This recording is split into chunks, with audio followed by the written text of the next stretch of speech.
Hello friends, and welcome to a coffee and chat with my daughter Charlotte. She's recently returned from her Contiki tour.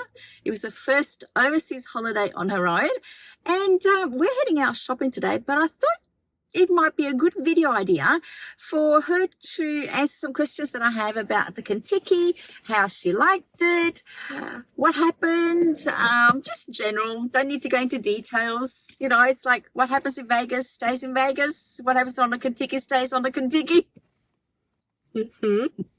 Are you going to speak? Yeah. Okay. So I've got my coffee. 2 McDonald's coffee. I don't know if you can see in the background. We're just pulled over in the car park. So Charlotte's been back, how long now? A week. A week today? No, a week yesterday. A week yesterday. How did you feel coming back? It was sad to come back because I was having a lot of fun overseas.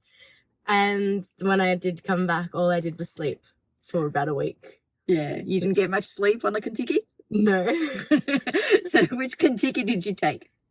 I did the European encounter, and so that's 16 days, so I think like 13 places. And so I did that one and then did extra nights in London. Yes. Okay, so let's back up maybe 4 or 5 months. And Charlotte was a quiet girl. Charlotte is my youngest daughter. Out of the 3 of them, she is the quietest, the most homebody child you can possibly imagine. She goes to work, she goes to uni, she sees friends, but just quietly, you know, she's not the party animal at all. And so as a mum, I kind of wanted her to experience a little bit more of life, but in a protected way somewhat. So I put it out there to her that it would be a good idea to do a Contiki tour. None of my older 2 have done one, by the way. So, but I've heard from other mums and other kids that have gone that have loved that it's fairly safe. So I put it out there to her that school holidays are coming up mid-year. Daddy and I are going on a, oldies bus tour. So she might consider doing one on her own. And so I put it out there. And at first, what was her reaction? At first, I was really confused that mum would be fine with her youngest daughter for her first time going away without her parents to go all the way to Europe when my older siblings had to go to Sydney as their first holiday and had to have friends with them. Otherwise, they weren't allowed to go. No. Let's back up. The older 2 will, as part of the high school experience, they were able to go to the US as a space camp with the school, and they enjoyed having an overseas holiday pretty much with no parents, minimum chaperone with the teachers, but it was supervised somewhat. So they sort of had excursions. They stayed with a homestay family in Seattle, and then they did Disneyland, etc. So they experienced that. But because of COVID, Charlotte's year cohorts missed out on being able to do that. So as a parent, I felt bad that she never got to experience going overseas on her own without parents. So I kind of encouraged her to go. And at first she was a little bit, were you a little bit? I was nervous. Yes. I don't know. Yes, she was nervous at first, but then slowly she started thinking about it, and you decided to take the jump. We decided one day when Mum and I were both in the city that why not? Let's go to Flight Centre, and we booked it. Yeah. And she's paid it all with her own money. She's a very good girl. She's saving very well. Now she's got the travel bug though, haven't you? Oh my God, what again? So anyway, so today we thought we'd chat about Contiki. So originally I encouraged her to take it. I thought it would be a good, somewhat safe experience for her to take traveling solo. But then a few days after you booked it, a friend of yours decided to join you. So they decided to travel together. Yeah. And so how old's your friend? She was 20 and Charlotte's 19. And they headed off. 2 days after Kevin and I came back from our Europe trip, she jumped on a plane on her own, flew Emirates Air. And let me just back to that day. That is the day where Charlotte left Melbourne on the night before, on, was it Tuesday? Monday. Monday night? Monday night. Tuesday morning, she's halfway between Melbourne and Dubai, and the world goes crazy. And if you know anything about what happened, Qatar got bombed. And Qatar and Dubai are only like on a map, like a tiny distance. So as a mum, I started panicking. Oh my God, I've sent off my youngest daughter on a world Contiki tour, and she's going to be stuck in the air with all these missiles flying in the air. Okay, it's a bit of an exaggeration, but I was a little bit concerned about what she might find landing in Dubai. And what did you find? Landed in Dubai. Everything was fine.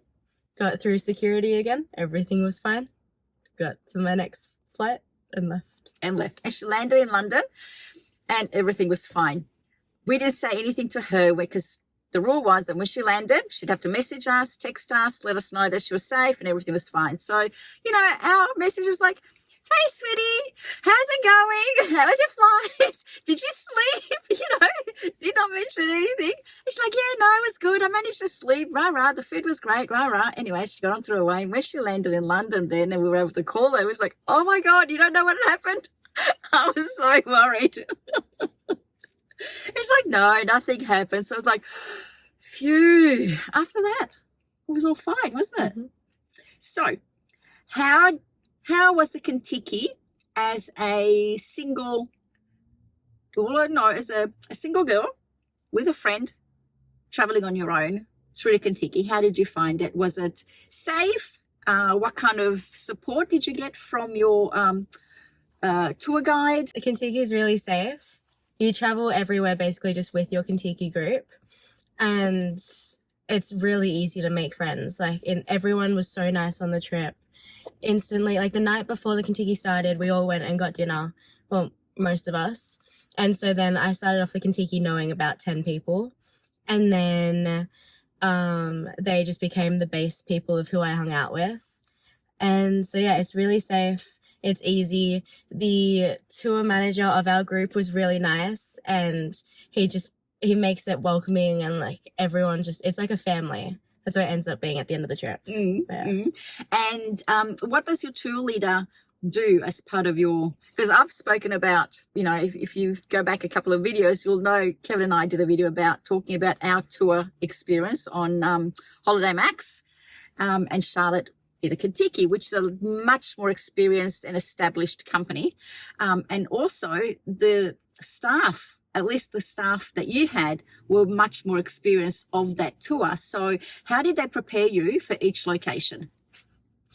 So each location, our tour manager would show a PowerPoint to everyone on the coach. And so the PowerPoint would have like random fun facts about the place that we're going, like we were about to enter, and then the foods that would be popular. So if you're going to go to a restaurant, it's like, try these because these are the dishes that originated from that area. He would put some like words on the screen as be like, oh, this is how you say hi, this is how you say bye, this is how to say thank you, it's just how to just basic knowledge just to be. Okay, so they could be polite and know how to get about in each city without being rude tourists. Yeah. Or come across as being rude tourists, not that you were rude, but just perhaps perception of being rude. Just a whole group of basically just Australians going around, and he would give us a bit more information just so that we weren't going around acting like bogan Aussies and instead had some knowledge of the country that we were in and how to be polite and the cultural norms that take place in that country. Did he do anything else? I think that's all he really did in the video. And then sometimes he'd showed videos of just funny things from the country. And you said the majority of the people were Australians. What other nationalities were there? There were New Zealanders, and there was one girl that was Irish, and one girl from South Africa, and then a couple that was from America. And what was the age groups? Most of the age were like 18 to 25, with a few that were from 25 to like 32. Okay. And what kind of accommodation did you stay? Because you obviously with Contiki you can do the hostel trip, or you can do the hotel, and you did the hotel. So what kind of accommodation did you stay in? What was it like? You've done enough traveling with mum and dad to sort of say. Yeah. The hotels were nice. It just kind of depended on the area. The places that weren't very busy, like tourist areas. So when I was in Amsterdam, Berlin, and Prague, they were probably the nicest hotels we stayed in, and Switzerland, because they weren't like major tourist areas at the time. But then when we got to Italy, then it became like they were still nice, they were still clean, there was no issues, but they just became like not so spacious, and the breakfasts were not as good. But just those things. But otherwise, they were still all really good hotels. And were they safe? Like, I know it's like, I mean, when Kevin was traveling young with his church group, sometimes to make it budget friendly, the locations of the hotels were in kind of iffy areas. Were any of the hotels in what you'd feel unsafe going to? We felt safe in all of them. Okay. Yeah. All right, so that's good. And you said the breakfasts weren't that good? Depended on the location. I'm just a fussy eater, but otherwise, if you're not a fussy eater, the breakfasts are fine. Make of that what you want. I just, what was it? There's toasts and there's all those things. So it's more of a continental breakfast that you'd have. Yeah, some of the places. The start of the trip had really good food. It had massive buffet breakfasts, and then I ended up just having like some bread with butter in some places. And let's just briefly explain why that might have been. No, nothing to do with that. Oh God. So at night, so let's go to it that way. At night, what would, so explain a normal day on a Contiki. Yeah. So you get up what time? Depending on what time we'd be leaving that morning. Say we're going to a new location, we might be having to be on the coach at 7:45. So I'd wake up probably 6:30, get ready, go down, have breakfast, then come back to the room, and then finish packing my bags, and then I'd move my suitcase onto the coach. Then we'd spend however long it takes on the coach to get to the new location. And then we'd do an activity at that location, do some sightseeing, have dinner, come back to the hotel, and then get ready to go out, and then spend most of the night out and not come home until 2 a.m. But it was quite safe. They were all in a big group. And the rule was that no one was allowed to go home on their own or be in an Uber on their own. So there was always, 2-3 people in an Uber making their way home. And there was no hassles anytime. No. I mean, there was only one story that you mentioned where someone was sick in an Uber, and there's like a €300 fine. Yeah, if you throw up in an Uber in Europe, it's a €300 fine. It wasn't her fault. It wasn't me, but we found out the hard way when a girl did throw up in an Uber. And then we had to call the police and make sure everything was fine. Yeah. But long story short, just don't throw up in an Uber in Europe or anywhere. Anyway. But Europe especially, it's a €300 fine. Yeah, Bexy, especially when you convert them at $600 Australian. Yeah. Oh, okay. So overall, what was the best part about a Contiki? I think the best part is it's basically booked all for you. So you don't have to worry about the planning of how to get from each place to each place. And then you've got the community of the people. So you've got, I think my Contiki had about 44 people. And so you just become close with most of them. And they're your family for like however long you're away. So yeah, it felt good. Wasn't that homesick. No. In fact, when Kevin and I left to go on our holiday, this little one said, make sure you send us heaps of photos, message us. I don't care what you send. I just want to see everything you eat, everywhere you go, everything. Just send me lots of photos. She leaves and was like, Charlotte, make sure you send us lots of photos. Let us know what you're seeing. Oh my God, it was like pulling teeth. Maybe once every couple of days she might send us a photo, not of her pretty face, no, of a building, random building. I wasn't taking no any context, photos of myself. No context whatsoever what that building is about. Good. So anyway, so when she came home, we found out why. She was extremely exhausted. I wasn't taking many photos of myself. And then the photos I was taking, I'd post them as Instagram photos. So they could have seen them regardless. Just had to follow me on Instagram. And what was the best city? Which was like, if you had to rank the top 3 cities, what's number 3? Number 3? Yeah. So in your head, think number 1, number 2, number 3, and then go backwards. I don't know. What's number 1 in your head? Rome. Okay, number 2? Paris. And number 3? I think Florence. Florence. Okay, now why is Florence number 3?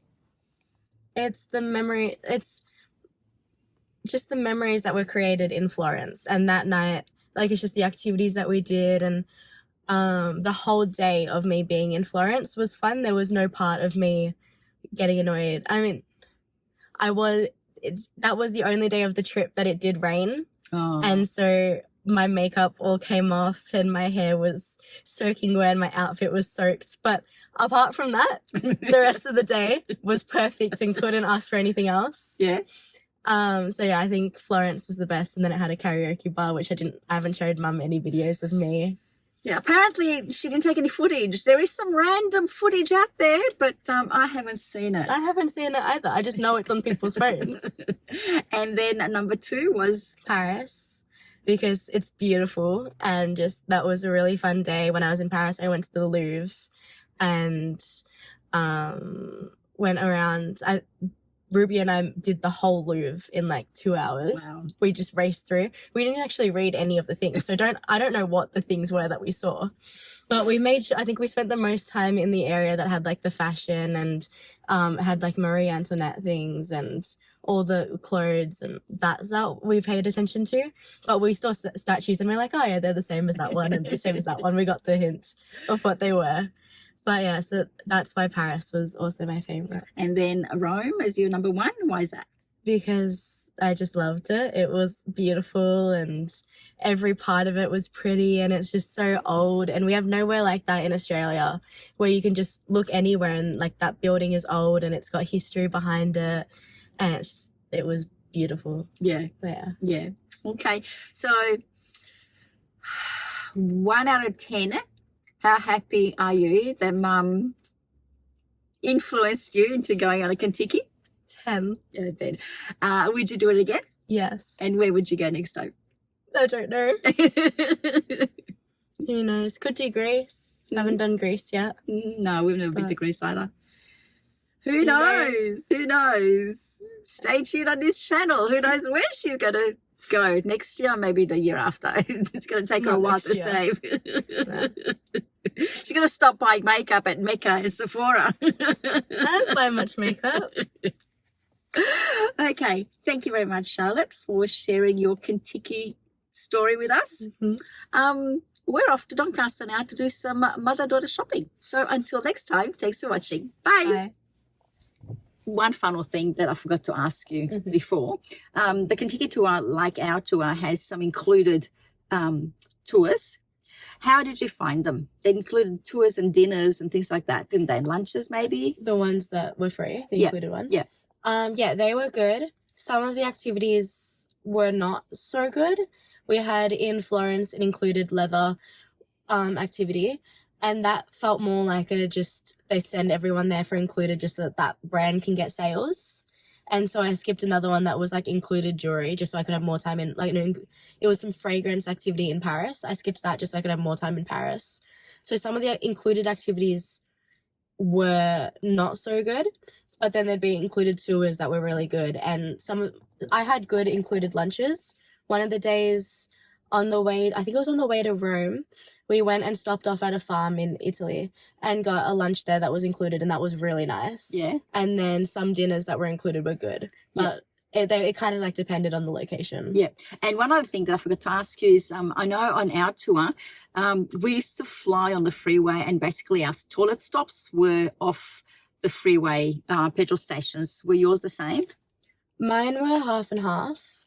If we were going through an area that had a really nice place to go, so from Berlin to Prague, we stopped off in this place in Germany called Dresden, and we stopped there for about 2 hours because it's a really lovely town. It has a lot of history behind it. And so we stopped there for lunch and a nice break. And then same along in other places we also stopped. Otherwise, if there wasn't really anything interesting, then we stopped just at petrol stations. And did you have to pay to use the toilets at those petrol stations? In most of them, but then they give you that voucher back that you end up using at if you buy something in the shop, and then it takes off 50 cents. Oh, off okay. that. Okay. So, yeah. So was the pay a euro or a... It depended on the place. Yeah. Most of them were about 50 cents. Ours were all a euro. Mine were 50 cents. Ripped off. Anyway, it was just something that I've forgotten to ask when we stopped off at McDonald's. So now we're going shopping. Thanks for watching. If you've got any questions about the Contiki, put them in the comments below, and I'll ask Charlotte and we can answer them in the comments. Bye. Bye.